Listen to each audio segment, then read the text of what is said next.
Okay, if we can have your attention, please, I'll call this regular session of the Montgomery County Board of Commissioners to order. This is Tuesday, June the 18th, 2019. We'll start off with having our invocation, Reverend Steve Wilkinson, Troy Presbyterian Church. Thanks, sir. Let's pray. Lord, for these commissioners and for all of us here who care about our county and our community, we ask that you'd help us when we speak to be sure to listen in equal measure. That when we want to express concern for our needs, that we consider that there are others whose needs may be different. So Lord, help us to function as a true community, considering our neighbors, our brothers, our sisters' needs as well. Lord, when we look for information, grant us wisdom. And Lord, when we look for solutions, lead us not just to things that work, but things that are right and true and beneficial. Bless these leaders tonight as they meet and deliberate together. Pray that you grant them all these things and grant these to us as citizens as well. Amen. Thank you very much. Mr. Manager, would you mind leading us in the Pledge of Allegiance? If you are able to rise, which I may not be, please join us in reciting our Pledge of Allegiance to the flag. I pledge allegiance to the flag of the United States of America and to the republic for which it stands, one nation, under God, indivisible, with liberty and justice for all. Thank you very much.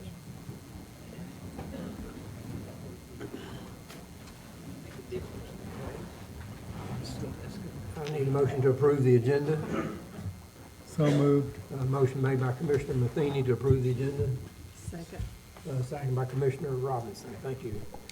I believe we've got some presentations. First of all, we got First Health of the Carolinas with a presentation. Mike Dutton, come on forward. Thank you, Board. Yes, sir. County Manager, for allowing us to come tonight. We've come before you tonight to recognize some members of our team for a out-of-hospital cardiac arrest load.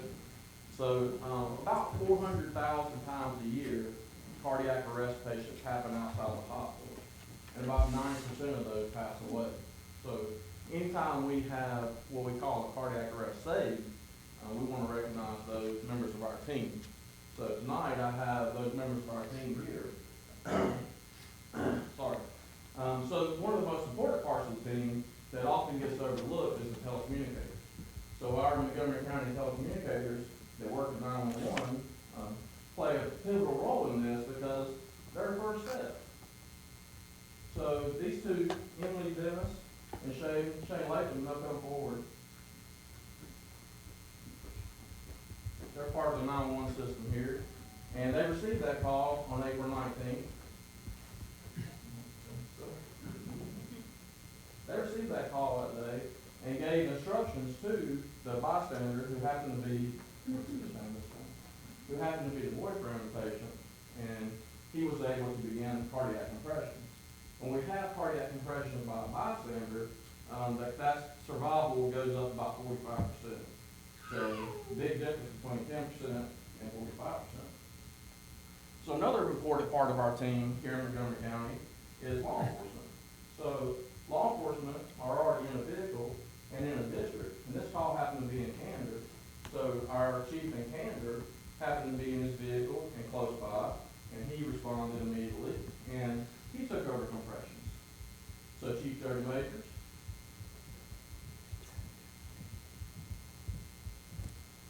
Thank you very much.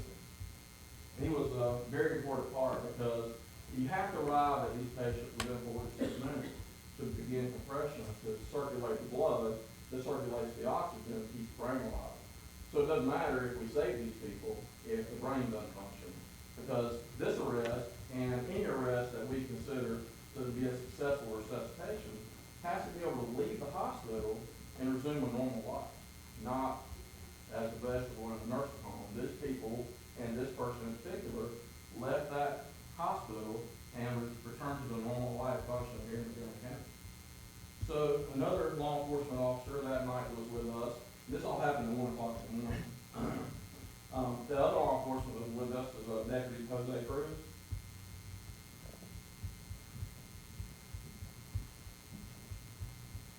Thank you very much. And these guys, they don't get the notoriety or the recognition that they deserve either, because they respond to a lot of these calls with us and begin life-saving measures. So the other part of our team that we're very fortunate to have in Montgomery County, because a lot of our surrounding counties don't have this, this luxury actually. A lot of these cardiac arrests, we're doing compressions for near an hour. So if you're rotating compressors every couple of minutes to be able to perform high performance cardiac arrests or cardiac compressions, you have to have plenty of people. And I think you'll see on this particular call, we had plenty of first responders.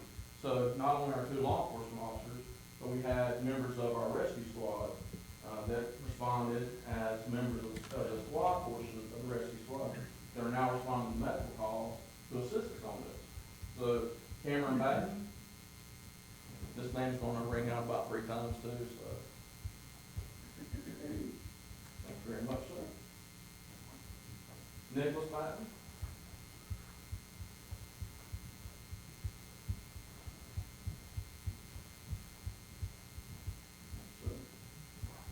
And yes, Ricky was there. Unfortunately, he wasn't able to join us tonight, but I'll let Stephen take that back to him. And another member of the rescue squad, Chip Bryant.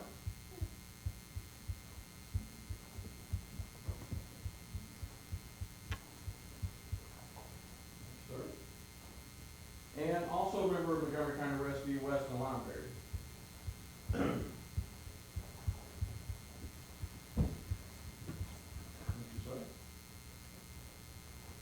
So the other part of this team is EMS. So EMS comes in very shortly thereafter, within 7 minutes on this call actually, and begins the advanced life support part of the cardiac arrest, which is so important also. So on this call, we had EMT Macy Uri.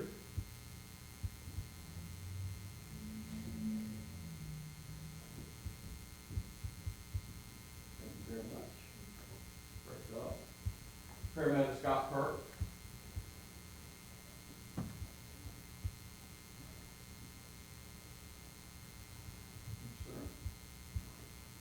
And paramedic supervisor Andy Sanders. And I think we all saw Andy's last presentation also. Andy's doing a good role. Thank you, sir. I appreciate you allowing us to recognize our team.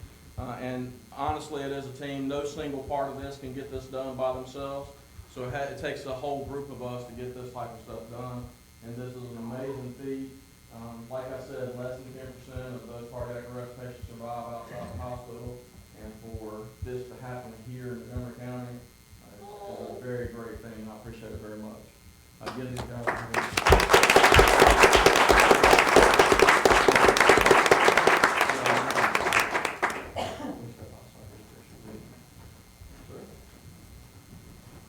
Thank y'all. Thank you. And Mr. Dutton, I think, that the county certainly appreciates, and I believe this is the 2nd presentation just in a couple of months. It is, sir. Yeah. Yes, sir. That's very good.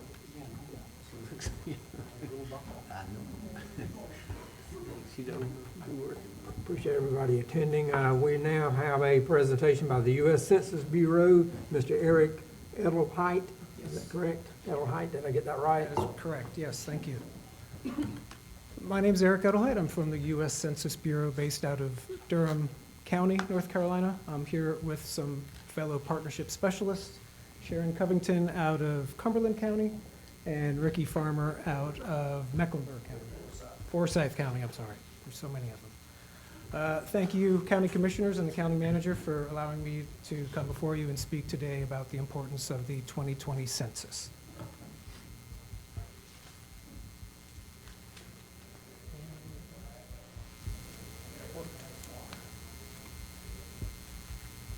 I was not responding. It's fine.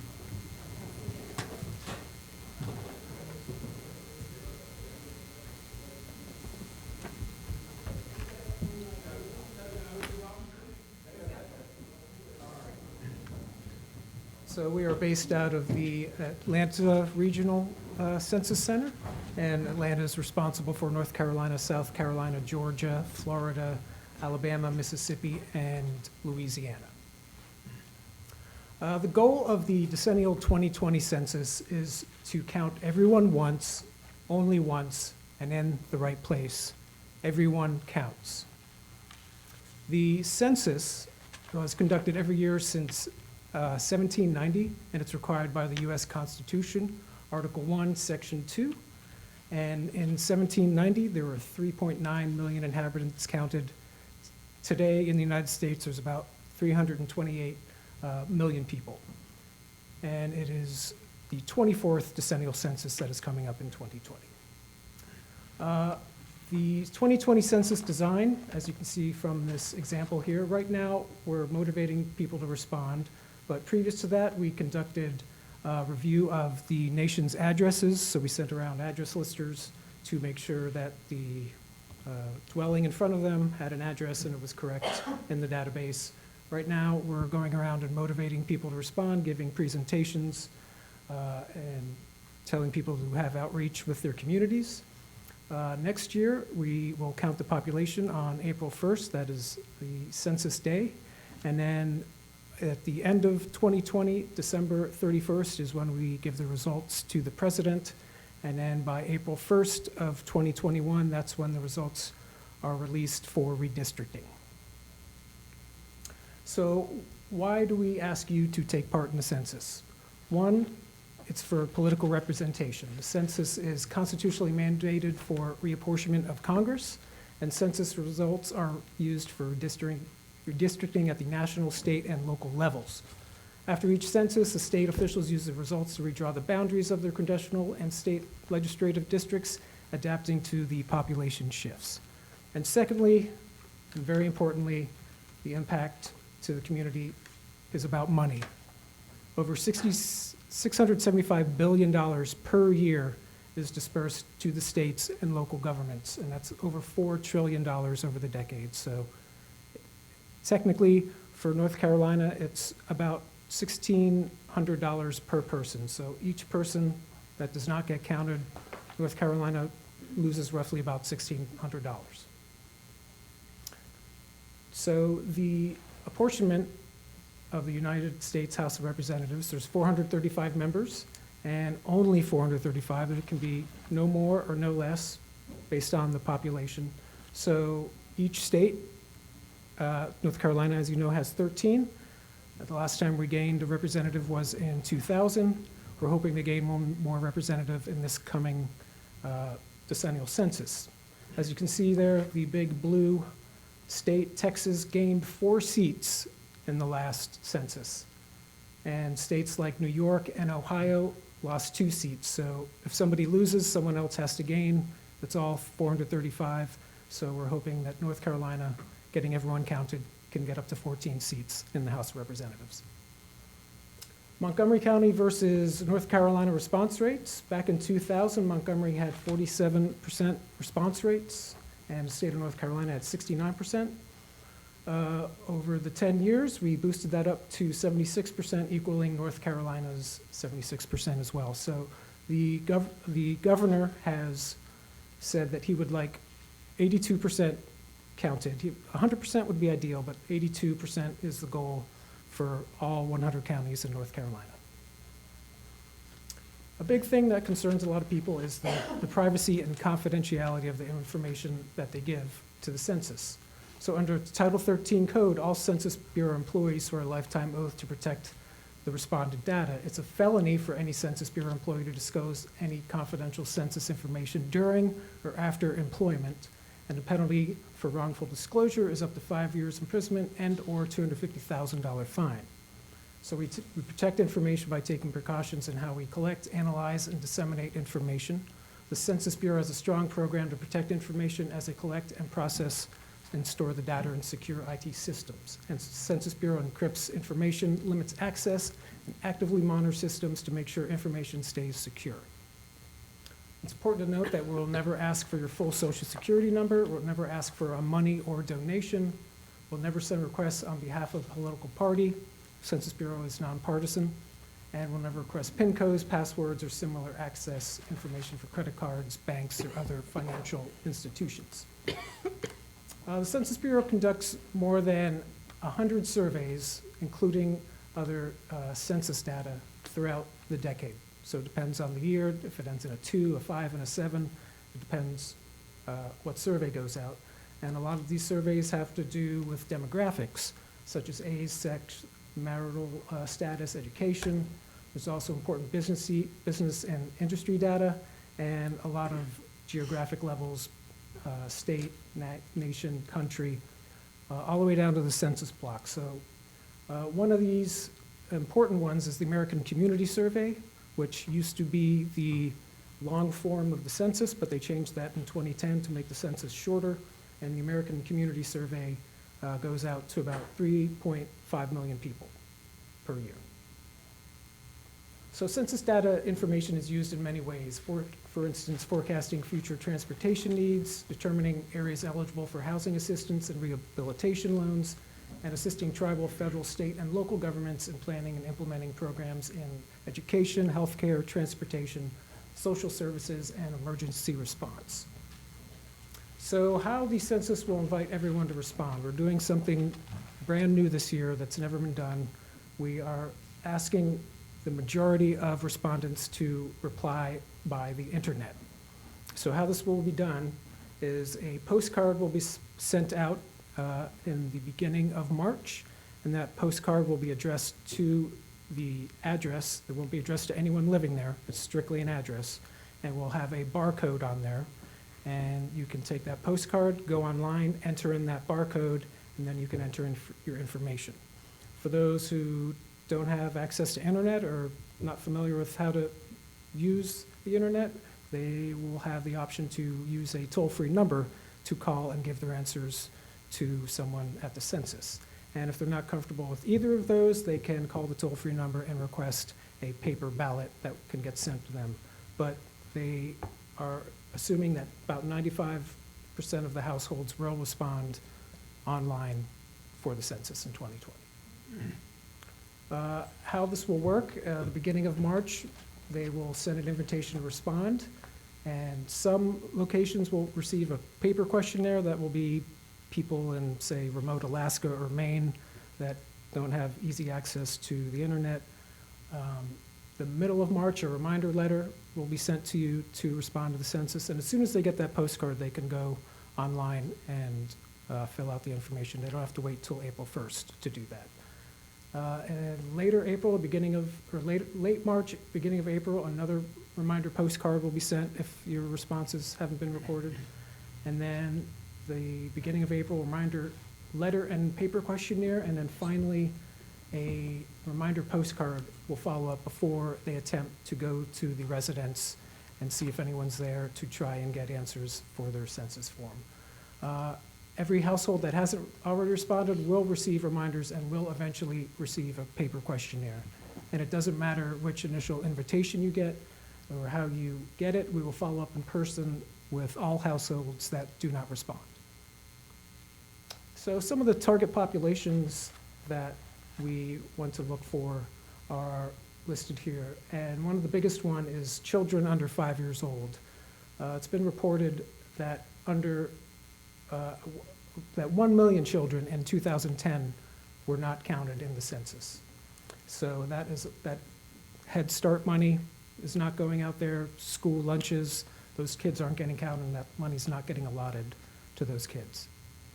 Another big one is veterans, also people with disabilities, people experiencing homelessness, people living in rural America, the low income and underserved, senior citizens, migrant farm workers, foreign-born and immigrants, people with limited English proficiency, and people who are renters. The governor has started a state complete count committee, and Governor Cooper started that back in November of 2018, and the Secretary of the North Carolina Department of Administration, Michelle Sanders, is the chairperson. It's comprised of citizens, elected officials, business leaders across all racial and ethnic and social spectrums. They meet on a monthly basis, and they're tasked with increasing participation in the census statewide. And their main goal is to coordinate resources and advocate efforts to accurately count those who have been historically undercounted. And some of the subcommittees that they have with the State Complete Count Commission are community-based, civic organizations, faith-based, cultural and linguistics, education and youth, hard to count, including the military, and immigrants, including refugees. So basically what we want to happen is complete count committees get formed on the county level. So ultimately, the success of the 2020 census depends on everyone's participation. One way to ensure is forming a complete count committee. State and local governments, businesses, and community leaders form the complete count committee to encourage participation in their community. They develop an outreach plan, and it's tailored to the unique characteristics of their community, and they work together to implement this plan. Their focus is to encourage individuals in their community to self-respond online, on the phone, or by mail if they received a questionnaire by mail. Local government CCCs, they should entail people in government, education, media, minority organizations, community organizations, workforce development, faith-based institution, and businesses. And community-based CCCs, these would focus on areas that have hidden or overcrowded housing areas, populations that speak little or no English, off-campus apartments, new immigrant populations, high poverty areas, and people displaced by natural disasters such as floods, fires, and hurricanes. So the time is right now is when you should do this to get organized, and households will begin to experience by this summer some type of census operations such as address listings, and these are necessary to verify the accuracy of each location. So it's good to start this now so you can form your people in the community that they might see people wandering around with iPhones looking at their house and putting in data with an identification bag. Let people know that this is going to be happening for the next year. The immediate formulation of a CCC will ensure that local households are knowledgeable about the various census operations before the information is nationally circulated. And the more informed households are about the 2020 census, the better their understanding of the census process becomes, thus increasing their willingness to be a part of the successful enumeration in 2020. So prepare for the 2020 census. We'd like you to host or join a complete count committee and partner with other trusted voices and influential leaders in your area who are committed to increasing census participation. Allocating funds for this public education and outreach campaign is recommended, not necessary, but I know budget time is coming up, so if you can set aside any money in your new budget to get the word out about the census, that would be great. South Carolina put $1 million in 2010, and they gained 1 seat in the House of Representatives. You can raise awareness by including census information in speeches, newsletters, social media posts, podcasts, an email blast, utility bills, bulletin boards, signs, mailings, and add census links to your county website. You can issue a proclamation announcing your CCC, signaling the start of a public education and outreach campaign. And the Census Bureau will have national education, marketing, and advertising campaign rolling out through the year, but the beginning of 2020 is when the real push will start. And we would like you to help recruit census workers when jobs become available. One of the great tools that we have is the ROAM web application, Response Outreach Area Mapper. This is on the census.gov/ROAM site on census.gov, and it's an interactive map where you can zoom in down to the census tract and see the areas that have the highest low response rate, and you can figure out why that has a low response rate and seem to target those areas. So the higher the number on the low response rate, the worse it is. So if it's at 30%, that's bad. If it's at 10%, that's good. But we want to focus on the areas that are the hard to count areas in the county. How will the census support you? We'll provide staff from our regional offices to work directly with each complete count committee. We'll provide information to assist you in forming committees and subcommittees and participate in local events and activities. And we'll provide a guide for the 2020 Census Complete Count Committee. That guide is in the folders that I gave to you earlier. And in the meantime, you can refer to that guide and any other information online from the 2020 historical reference on census.gov. And keep in mind that we'll ask people to respond online for the most part. 95% of people, we assume, will respond online and not by a paper census. And as the 2020 census gets closer, the Census Bureau will launch a robust communication campaign. We'll use advertisements and conduct outreach, and you can leverage our efforts in your own community through your Complete Count Committee. Also, there are about 5,600 jobs, temporary jobs in North Carolina that we're trying to fill. I believe I sent some information a few weeks ago about local jobs in the county that most of the counties were about 20% filled, so we want to get lots of people in the county. Yep. So we want to get as many people in the community involved and trusted voices to come online and work with the census to raise awareness. Some of the websites for questions or for more information, the census.gov/partners, that would be for the Complete Count Committee. North Carolina has its own Complete Count Committee, that's census.nc.gov, where you can sign up for information about Complete Count Committees. Information about geography for homes that are presently being built, that might be online on April 1st. Questions about that you can send to the geography folks. And any information for the public that they need to know, and also you as well, the PIO@census.gov, the Public Information Office, is a good resource as well. This is my contact information. Again, I'm in Durham County. You are part of my partnership specialist zone for the areas that I have, so I am responsible at this point for Montgomery County. So my information is up there. You're more than welcome to keep this presentation and pass it out. And I'd be happy to answer any questions you have at this time. If there are any questions, very good presentation, very informative. All right, thank you very The much. good news is we have a property revaluation next year. And if 8 years ago was any indication, everybody in the county will be standing right there. Good. You'll just send us a form. Yes. We'll have a conversation. All right, very good. Well, thank you again for your time. I appreciate it. Thank you very much, sir. Okay. Each time the commissioner meet, we have a public forum. Now, we have several public hearings tonight. During those public hearings, anyone that's here to speak about either one of those hearings will be welcome to do so. This public forum is where anybody's here just to speak in general about whatever you want to speak about that the Board of Commissioners deals with. So is anyone here that wants to speak at the public forum? Okay. Ms. Manager, I don't see any hands, so I think we'll skip the instructions overview of the public forum. Okay. I believe I need an approval to approve the consent agenda. I need a motion to approve the consent agenda. So moved. Motion made by Commissioner Mack to approve the consent agenda. A second. Second by Commissioner Robinson. Any discussion? All in favor? Opposed? Okay.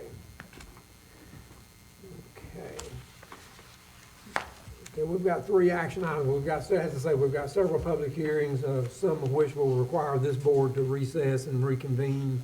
But first, we'll need, we've got actually 3 action items. I will need a motion on each, I believe. Mr. Manager, is that correct? Yes, sir. Need a motion. The first motion is to appoint the Board of Commissioners as the Fire Tax Commission for the Baden Lake Fire Department. In other words, the Board of Commissioners will also sit as the Fire Tax Commission for the Baden Lake Fire Department. So I need a motion to appoint this board as the Fire Tax Commission for Baden Lake. So moved. A motion made by Commissioner Matheny, I'll second. seconded by Commissioner Crisco. Any questions? All in favor? Aye. Opposed? Okay. Next, I'll need a motion to appoint the Montgomery County Board of Commissioners as the Fire Tax Commission for the Lake Tillery Fire District. So moved. A motion made by Commissioner Matheny, I'll second. seconded by Commissioner Crisco. Any questions about this? All in favor? Opposed? And the third action item is I need a motion to appoint the Board of Commissioners as the Fire Tax Commission for Wadeville Fire Department. So moved. Motion made by Commissioner Mack, Second. second made by Commissioner Matheny. Any discussion? All in favor, aye? Aye. Opposed? Okay. Okay, I need a motion now to recess the Board of Commissioners and to reconvene as the Baden Lake Fire Tax Commission. So I need a motion to do both at one time, is that correct? Yes, sir. Okay. I need a motion to recess the Board of Commissioners and to move that we convene as the Baden Lake Fire Tax Commission. I'll make that motion. A motion made by Commissioner Crisco, I'll second. seconded by Commissioner Mack. Any discussion about this? All in favor? Aye. Opposed? Okay. Okay, Mr. Manager, do you want to discuss this? Is there something we need to do? Yes, sir, if I can, 5 of the 6 public hearings tonight involve volunteer fire departments and fire service, and part of the 6th one, the general fund budget, involve fire departments too. And so if I can, I'll just go ahead and preface this first hearing with information that will apply to all 6, so I won't have to repeat myself. A lot of time and energy has gone into working with the fire departments this year. Let's say thanks to Robbie Smith and to Commissioner Chairman Wooten and Commissioner Crisco for the time they put in, and also CD in the finance department. A lot of work has gone into trying to identify the needs of the department and putting a plan in place moving forward. I should first say, though, the special thanks goes to the volunteers. Without the volunteers that serve as firefighters in Montgomery County, we would not have fire service. As a comparison, Moore County, the county proper, and 3 of the towns in Moore County are looking to expend $13 million next year on fire service. Just 1 year. Our total ad valorem collection is about 18, 19 million. We could not have paid fire service, and so but for these volunteers, we would not have fire service, and we're certainly mindful of that. And we want to do everything as a Board of Commissioners, as staff, as residents, to keep that relationship going. And we knew that there were some unmet needs. The county 9 years ago had dedicated 2 cents of the property tax to buy trucks and to meet some of those other needs. The cost of everything, especially fire trucks, has escalated, and so as we cycle through buying each one of the trucks of each one of the departments a truck, it was time to reevaluate that and to talk to the departments and try to find out what the other needs are, and to try to put in place a better plan that met today's needs.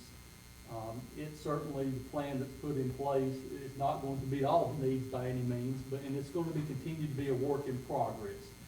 And so as we have these first 3 public hearings, and what they are for is that 3 areas in the county have identified fire tax districts. And so these hearings are for people in each of those districts to come and voice any concerns that they may have. And for the board to hear that, because ultimately it is the board's responsibility, not just for these fire districts, but also for all of the fire departments, to determine the level of service that's needed in the county. And so that's your responsibility, and public input is very good on that. If I can, I will jump ahead to public hearing number 4, the general fund budget, and talk about what the county commissioners and the fire chiefs have agreed upon moving forward. I mentioned that in the past, 2 cents of the base tax rate was dedicated to truck purchases. Moving forward, we're going to set aside in next year's budget $650,000 each year for fire service. $300,000 of that $650,000 will go into a restricted interest earning account that will allow the county to continue to buy fire trucks moving forward. Now, 9 years back, the trucks were in poor condition, and so we have bought good vehicles, or they have bought good vehicles. And so the chiefs decided that we no longer need to continue to buy one truck a year. And so over the next 18 years, we have 10 trucks that are scheduled to be purchased. And of course, we have discussed with the chiefs, if some major mechanical issues come up, or something breaks down, or involved in a wreck or something, then they certainly can recommend to adjust that schedule. But right now, instead of buying a truck a year, we're going to slow that down to 10 trucks over the next 18 years. The $350,000, again, $300,000 into the truck fund, $350,000 will be split 10 ways for the 10 departments that the county contracts with the fire service. And so that $35,000 going directly to the departments July 1st will assist them in buying the other equipment, in particular the turnout gear and the air packs that are needed. In this process of working with the departments, we've brought in our auditors. We've tried to get a fixed asset list for all equipment, not just fire trucks, but other trucks, turnout gear, cascade systems, etc. You know, how long do these things last? What is the cost today? What is going to be the cost when they reach the end of their useful life? And so we can start forecasting, you know, what the needs will be.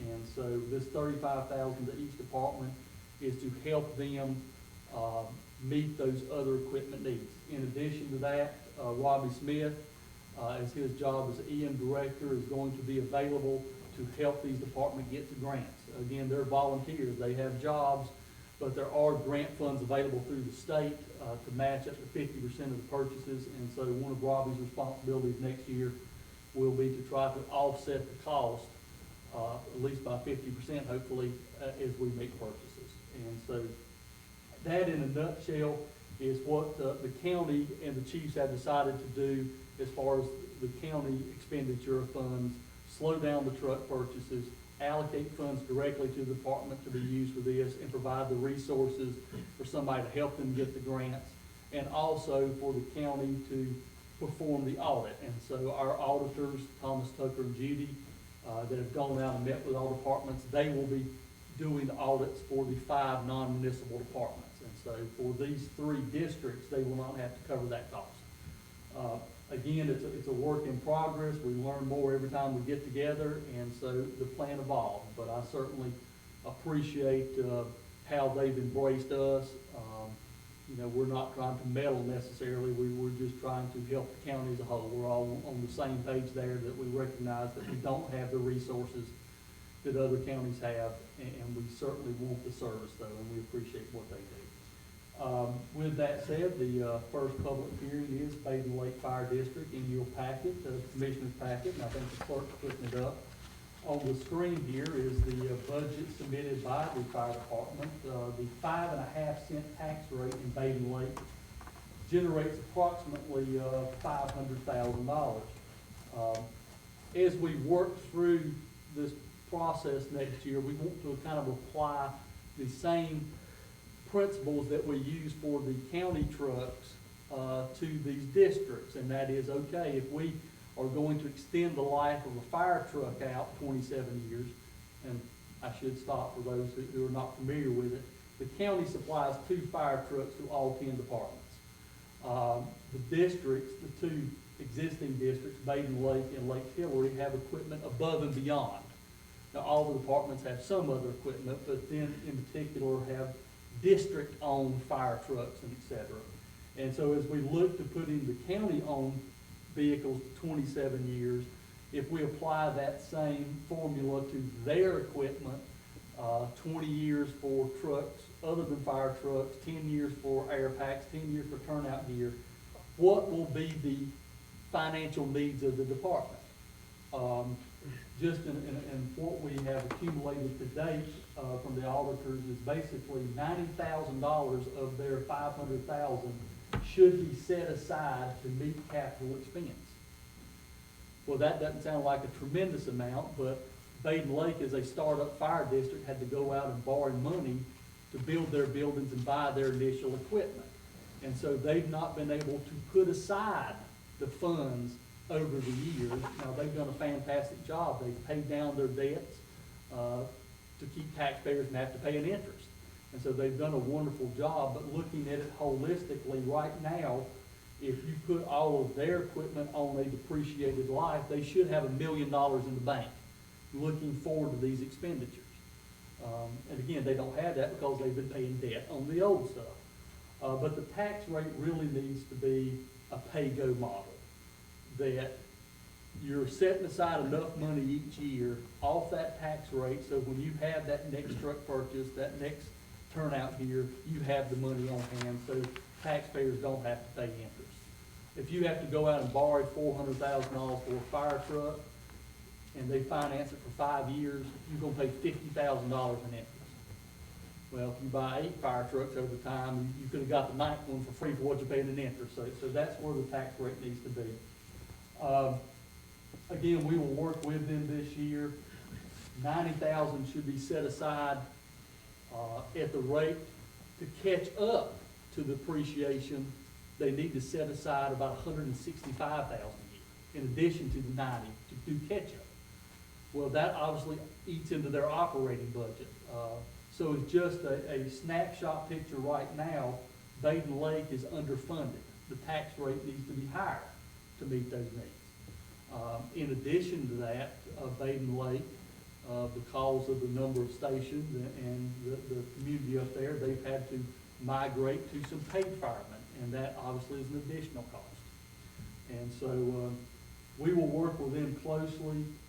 In summation, we certainly recommend, county staff does, to keep the tax rate at 5.5 cents. I know the chief's here, and he'll probably like to speak. They're certainly trying to stay volunteer-based because they know what it costs. But again, we're trying to apply the same formula that we're using for county equipment, so we don't have a bow wave or a huge hurdle that hits when you, oh my gosh, we gotta buy 5 fire trucks and we don't have any money. So that's what we're trying to avoid. Robbie, I'll let you speak anything. Chief, you're here. Would you like to comment or? I think you have done a very thorough job. With the information you're providing, I think you've done a very good job. Well, thank you, Chief, and again, we thank you and what you've done up there for that department, and it's very well managed, and they're very frugal, and they've done a good job, and we're gonna work with them and the auditors to get all this mapped out, and hopefully we can keep a volunteer base up there that's gonna keep the cost down and keep all their equipment replaced so they don't have to borrow money moving forward. But I'll be glad to answer any questions on my part, or the board, or I know the chief will too, and if not, we certainly will need to hear from the public if anyone's here to speak from Baden Lake. Is there anyone here from the public that wishes to speak on the Baden Lake Fire District? Hearing none.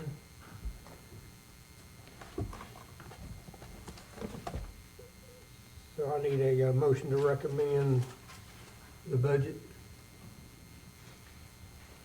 Mr. Chairman, I'd make a motion that we recommend to the Board of Commissioners that the Baden Lake fire tax rate be established at 5.5 cents per $100 assessed valuation.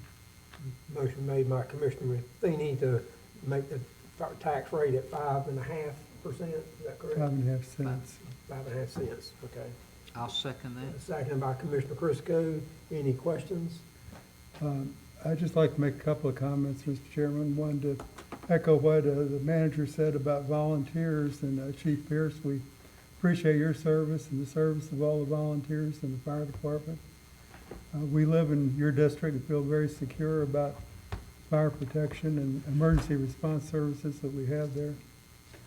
And I think, as Mr. Woodard indicated, going forward, it's going to be a careful balancing act of maintaining the volunteer base, possibly having to hire paid firefighters, dealing with capital requirements on a pay-as-you-go basis, and protecting the needs or the interest of the taxpayers. So we appreciate all the challenges that lie ahead, and again, look forward to working with the fire departments to continue the outstanding service we enjoyed. Any other comments? Okay, we have a motion on the table then for a 5.5 cent tax rate for the Baden Lake Fire Commission. All in favor? Opposed? Okay. And so I need a motion to adjourn the Baden Lake Fire Tax Commission. I'll make that motion. Motion made by Commissioner Crisco, Second. second by Commissioner Matheny. Any questions? All in favor? Opposed? Okay, I need a motion to reconvene as the Board of Commissioners. So moved. A motion made by Commissioner Matheny to reconvene as the Board of Commissioners. Second by Commissioner Mack. All in favor? Opposed? Okay.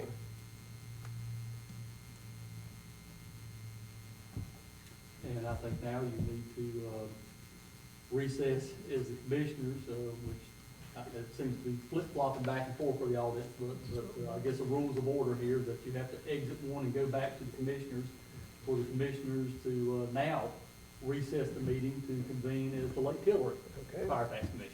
Very good. I need a motion then from the board to recess and reconvene as the Lake Tillery Fire Tax Commission. I'll make that motion. Motion made by Commissioner Crisco, I'll second. Second. First, second. second by Commissioner Mack. I'm sorry, I didn't hear you, Mr. Mack. Any discussion? All in favor? Opposed? Okay, so now we'll have a public hearing on the Lake Tillery Fire Tax Commission. Yes, sir. Lake Tillery is a different animal than Baden Lake. It's all 10 fire departments are unique in their own way. The status of Lake Tillery, which has the one station, their current tax rate is 4 cents. And looking at the depreciation schedule and their capital assets, at least what we have put together so far from the auditors, is that they are closer to being fully capitalized than, for example, Baden Lake. Now, Baden Lake had more expenses and more debt to take on, but Lake Tillery has done a fantastic job as well. Their cash in bank from their last balance sheet was a little over $600,000, and they really need to be about $983,000 to be fully capitalized, have enough money in the bank to meet the next truck purchases and et cetera. And so that's a good standpoint, but the level of fire service in that area certainly may need to be improved. And the board is aware, and they stated in their request that they want to build a satellite station out at the Fairway and Emerald Shores. And to close the gap on the southern lakes, we know the difficulty, the travel time from 24, 27 down that area. And so that is their plan, is to build that satellite station and to buy a new truck to put in there. If they use pay-go financing, then that's going to deplete their funds for the purchase of that building. But for the new satellite station, the tax rate in Tillery should not be 4, it should be closer to about 2.26 cents to meet their operational costs. They right now have a strong volunteer base and don't have paid firemen, but if the board supports that satellite station, then the tax rate certainly needs to stay closer to 4 cents. In fact, if you calculate in the cost of the new truck, then probably they're going to be about 4.32 cents is what they're going to need to meet those costs. And so a little bit different animal again, that they are close to being fully capitalized now, but if the board supports that satellite station and that truck, then we certainly recommend leaving the tax rate at 4 cents. They listed a lot of other capital needs on their cover sheet. At the 4 cent rate, they're not gonna be able to meet those capitalized costs. And so we're certainly going to work with them and work with the auditors to try the best we can to encourage them to cut expenditures when they can. We obviously all want to stay away from tax rate increases, but right now that is their intention. Of course, with this board's approval of the Fire Tax Commission to move forward with that satellite station. Again, Robbie, I don't know if they're planning to finance it, or hopefully with their cash on hand, if they're going to use a pay-go formula. You know what the intentions are? I think they're going to try to pay for it over there. Yeah, well, that's always a good thing. They don't pay interest, but you see our calculations or see these calculations that If their fund balance goes to zero with the building and the truck purchase, they really need to be at a 5.5 cent tax rate, and that would take them about 6 years to catch up. If they build a satellite station in the truck and that depletes their funds, a 12-year catch-up keeps the tax rate at 4 cents. And so, they're within the realm of where they need to be at 4 cents. But again, it's walking a very fine line with all the other, capital expenditures they had listed on their cover sheet. But we'll work with them, this year as well, and we certainly, appreciate all they've done and what they've done to date. They've been very frugal and done a fantastic job of getting their debts paid off. So the recommendation is to keep the tax rate at 4 cents. But we'll certainly open the public forum if anybody from Lake Tillery District here to speak. Is anyone here in the public that wishes to comment on the Lake Tillery fire tax? Hearing none, I need a motion to recommend the fiscal year 1920 fire tax rate for Lake Tillery. I'll make that motion that we keep it at 4 cents. Motion made by Commissioner Crisco that the tax rate be kept at 4 cents. I'll second that motion. Seconded by Commissioner Mack. Any comment? All in favor? Aye. Opposed? Okay. I need a motion to adjourn the Lake Tillery Fire Tax Commission. I'll make that motion. Motion made by Commissioner Crisco, Second. seconded by Commissioner Matheny. Any comments, any questions? All in favor? Aye. Opposed? Okay. I need a motion to Recess. reconvene. Is that what we're doing? Okay. I need a motion to reconvene the Board of Commissioners meeting. I'll make that motion. A motion made by Commissioner Robinson, I'll second. seconded by Commissioner Crisco. Any comments? All in favor? Aye. Opposed? Okay. Okay, now I need a motion to recess the Board of Commissioners meeting and to convene as the Wadeville Fire Tax Commission. I'll make that motion. Motion made by Commissioner Crisco, I'll second that motion.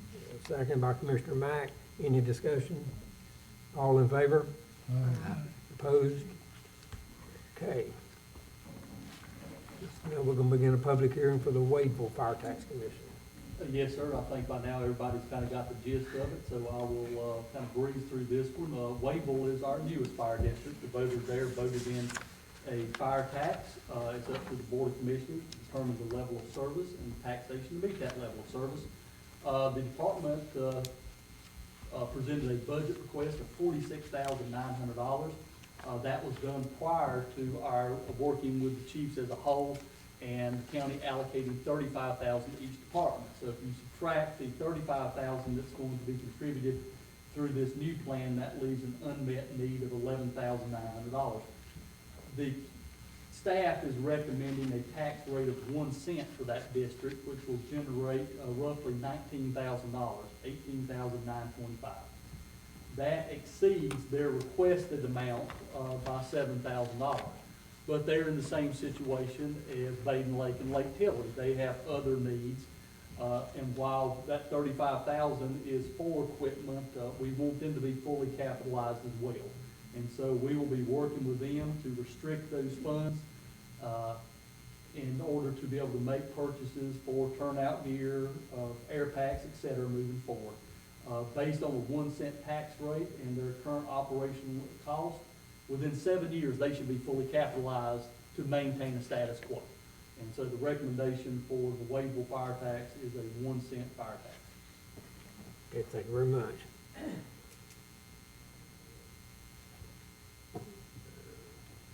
And if there's anybody here from Wadeville to speak at the public hearing?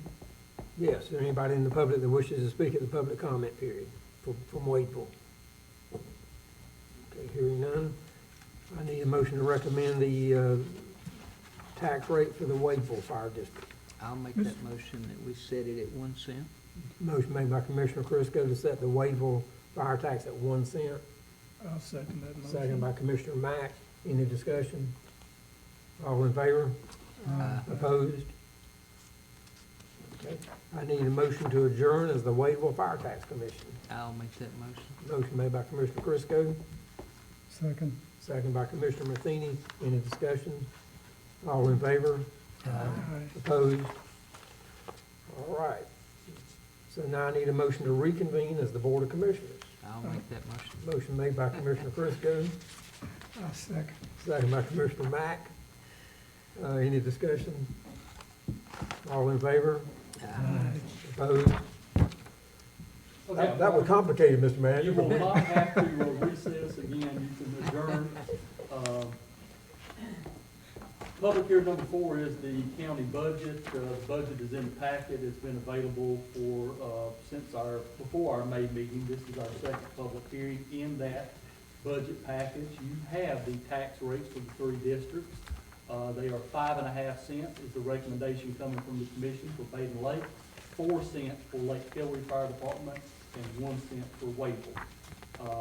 In addition to that, the overall county budget is 62 cents per $100 of value, 57 cents for county services, and then the 5-cent educational fund to fund the new Central High School and shared CTE facility. So that is the same tax rate as this current year. I believe Moore County tonight is actually voting on a tax increase to move their budget to 65 cents total with the ambulance service and the rural fire tax. And so our 62 cents will make us the lowest in the region. And while we obviously have a lot of needs that we do back burner, it is important to keep the tax rate low to incentivize economic growth. And we do have a lot of people that struggle here in Montgomery County financially, and so I know that's on everybody's mind. But I'll be glad to answer any questions. I know the Board of Commissioners has had the work session on the budget and the public hearing last month, and then this public hearing. But if there's not any questions for me or the finance director, we will open it up to the public for comments. Is there anyone here from the public that wishes to comment on the county budget for this coming year? Hearing none. Need a motion to adopt the fiscal year 2019-2020 county budget ordinance. I make that motion. Motion made by Commissioner Robinson, Second. seconded by Commissioner Mack. Any discussion? All in favor? Opposed? All right. County budget's been adopted. The last 2 public hearings are the transfer of county-owned real property to the volunteer fire departments. The county owns several community buildings. In particular, these 2 are Wayville and Pekin. They are used primarily by the volunteer fire departments. And as part of providing them with the equipment and the facilities that they need, we want to go ahead and turn these facilities over with the current fund balances that have been set aside for the upkeep of these buildings. Again, trying to work with the volunteer firefighters and give them the facilities and equipment that they need and want, and we certainly, again, appreciate all that they do. And so the request is to donate the Wayville community building to the Wayville Volunteer Fire Department, parcel ID number 751501099470. Any transfer of real property does require a public comment period, so if anyone wishes to speak about this transfer before the board takes action. Is there anyone here that wishes to comment on the transfer of this property to the Wayville Fire Department? Hearing none. I need a motion to transfer ownership of this public property to the nonprofit Wayville Volunteer Fire Department. I'll make that motion. Motion made by Commissioner Crisco, I'll second it. second by Commissioner Mack. Any discussion? All in favor? Opposed? Okay, then we got public hearing number 6. Which is again, the transfer of the Pekin Community Building to the Volunteer Fire Department. That is parcel 753300909722 for use for fire department related activities. The podium is open if anybody wishes to speak about the transfer of real property to the Pekin Volunteer Fire Department. Anyone here from the public wishes to comment on the transfer of this property? Hearing no comment, I need a motion to transfer ownership of this property to the Pekin Fire Department. I'll make that motion. Make a motion by Commissioner Be quick, Donnie. Crisco, I'll second. Seconded by Commissioner There's Mack. plenty more to come. Any discussion? All in favor, say aye. Opposed? Okay. We're down to the county manager's report. You've done a lot of talking, Mr. Woodard, but And we still have, ways to go here, unfortunately. Got several action items as far as board appointments. If we can, we will take these by advisory board instead of individual. So the first action item, if it pleases the board, a motion to reappoint Myra Taylor and Phil Kissel to the Montgomery County Library Board of Trustees for a term 2019 through 2022. okay. I'll make that motion. Motion made by Commissioner Mack to appoint these two people. Getting quick. I'll second. Second by Commissioner Crisco. Any discussion? All in favor? Opposed? Action item number 2. Action item number 2 is reappointment. Again, there's 2, so we'll take them as one motion to please the board. A motion to reappoint Dana Dawson. I know Dana was on the agenda a couple months back. She was appointed to fill a current term. Well, that term's expired, so that's why she's back on the agenda again. It's not a typo. But reappointment of Dana Dawson and Ricardo Romero to serve terms of office 2019 through 2022 to the Regional Workforce Development Board. Okay, do I hear a motion to appoint these two people to the Workforce Development Board? So moved. Motion made by Commissioner Matheny, Second. seconded by Commissioner Mack. Any discussion? All in favor? Opposed? Action item number 3, Mr. Woodard. Is for Montgomery Community College Board of Trustees. Chairperson Claudia Bulltice is appointed by the Montgomery County Board of Commissioners. Her term has expired. As you saw in your packet, she has requested reappointment to the Montgomery County Board of Trustees for a term, same duration, 2019 through 2022. Okay. Do I hear a motion to appoint this member to the Montgomery County College Board of Trustees? So moved. Moved by Commissioner Matheny, I'll second. seconded by Commissioner Crisco. Any discussion? All in favor? Opposed? Okay.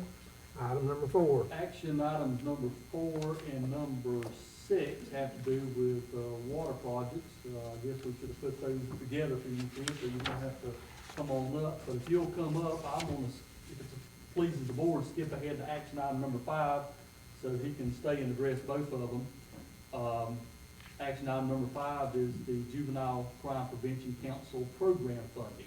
The County of Montgomery receives state funds this coming year to the amount of $99,288 to provide services for at-risk youth and youths that are in the court system, the judicial system, to try to get them the direct services and mentoring that they need to try to change their lives and stop them from a pathway that they don't want to go down.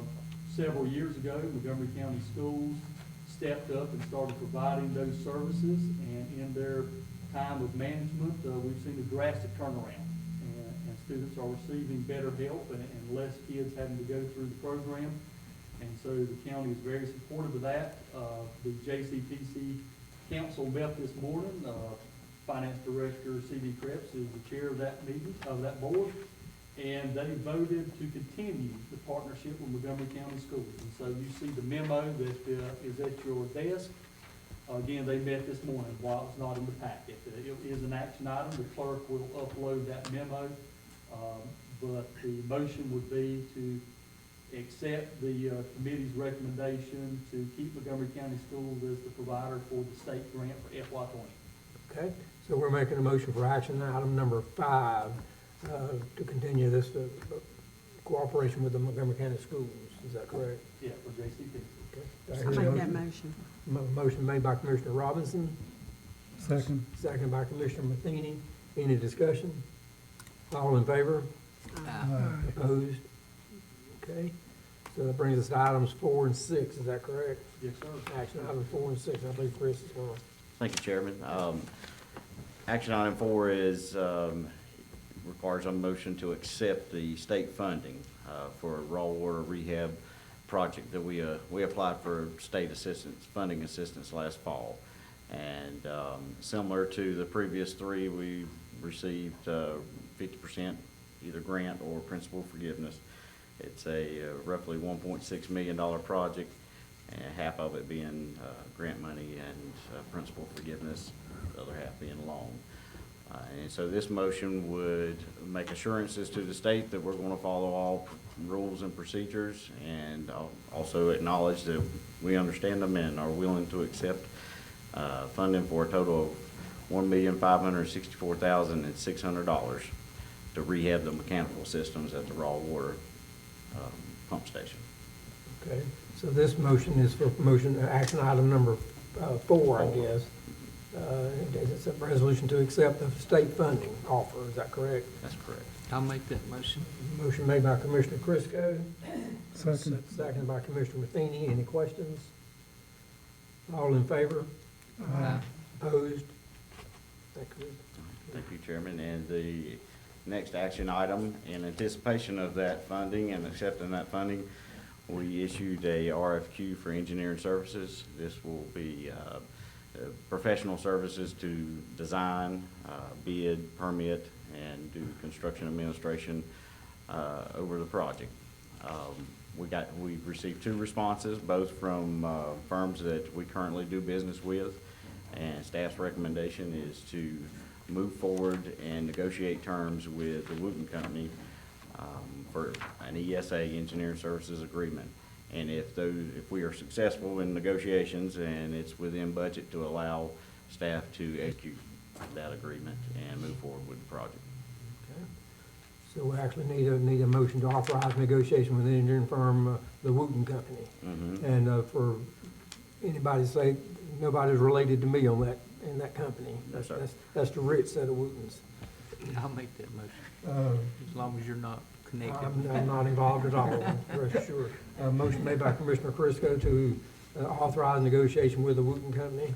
I'll second that. Second by Commissioner Mack. Any discussion? All in favor? Opposed? Okay, Thank you, Chairman. thank you. Chairman, the last 3 items are all related to services for the agent.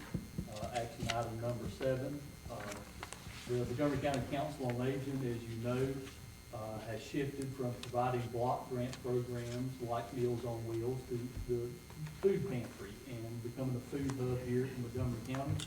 And so the county, as the board approved, has stepped in and is running those programs, the block grant programs through social services. And Stephanie Smith and her team have done a wonderful job, as has Carrie here as the clerk in her role. She goes every day to Visco to manage the meals there. But as part of the takeover, Stephanie has looked at our current provider, Mid-South, and looked at food temperatures of bringing food from Aberdeen across the county. And so her recommendation is to split the award for the coming year, that we're going to bring in hot food from Albemarle, from Tiffany's to serve the west side of the county, and from Mid-South to serve the east and central part of the county. So again, Stephanie, thank you for your work on that, but the request is a motion to award the bid for food suppliers as outlined in Stephanie's memo, or CD's memo. Okay. Do I hear a motion to accept this recommendation? Make a motion to accept it. A motion made by Commissioner Robinson, I'll second that. seconded by Commissioner Mack. Any discussion? All in favor? Opposed? Okay. As the Council on Aging transitions to the food distribution hub, they received state funds this current year in the amount of $150,000 to purchase the 2 properties down the street for the food pantry, and also to get a truck that would allow them to go to not only the grocery stores and Walmart to pick up the commodity food, but also the Second Harvest, and to share that truck with Jim Kaiser and the operation out of Mount Gilead. Action item number 8 is for the Council on Aging to give the county money to purchase under the governmental contract program a food pantry box truck. And a picture of that truck is in your packet, and Montgomery Motors has arranged that truck purchase through the Ford program, and we're very excited about getting that operation underway. So again, if it pleases the board, a motion to accept funds is action item number 8 from the Council on Aging for the purchase. I'll make that motion. Motion made by Commissioner Mack to accept these funds, Second. seconded by Commissioner Robinson. Any discussion? All in favor? Opposed? Okay. Having received the funds from the Council on Aging and accepted those funds, the county will purchase the vehicle and transfer ownership to the Council on Aging, which makes that action item number 9, to transfer the truck to them that they in essence bought. Okay. Do I hear a motion to transfer this vehicle property to the Council on Aging? I'll make that motion. Motion made by Commissioner Mack, Second. seconded by Commissioner Matheny. Any discussion? All in favor? Opposed? All right. Staff is here. Thank you, staff. As we close out one fiscal year, they're available to answer any questions, as am I. I don't have any questions, but I would like to say, thank you for all the work that you've done on behalf of the Council on Aging and our seniors in the county. Well, thank you, Mr. Robinson. You and Commissioner Matheny have been very active in that, and but for y'all, would not have gotten here. So I certainly appreciate y'all's work and dedication, and y'all work that food pantry and at the church here, and y'all are really the guiding light. So staff was just following behind y'all. And I'd certainly be remiss not to thank you for all the work you've done on all of this, to figure out the budgets for the fire tax districts and the new plan. And I think it's a good business plan that we've got with the fire departments, and I certainly give you most of the credit for that. Well, they're a great group to work with, and we certainly look forward to working together. Yeah, I would just say the same thing for Matthew and Robbie and CD for the fire department. I think, like I say, I think it was a good plan, and I think they're excited about seeing how it's gonna work out. And thanks to everybody that had an input on working on the whole budget. I think it's gonna be good. Any other comments? And I'd like to thank you for moving through with the program with the schools and juvenile system, because I think that's critically important to keep our young people on track and to help them stay there. So we appreciate that as well. Thank you, very important, and Stephanie's on that board, CD's chair, and Barry Perez is on that board. And we certainly appreciate Sheriff and his appointee, so the all-team effort here, to try to keep it local and keep youth engaged and out of trouble. Any further business to come before the board? Well, I just add my appreciation to the staff overall for the excellent job of managing the county's resources and service to the public throughout the year, and also to the agencies that are not directly part of county government that are represented here, the cooperative extension, the library, sheriff's department, all working together to serve, again, the citizens of Montgomery County. We're very fortunate, that's right. Any further comment? Any further business to come before the board? Need a motion to adjourn? I'll make that Motion made by Commissioner Crisco, I'll second. second by Commissioner Mack. All in favor? Meeting adjourned.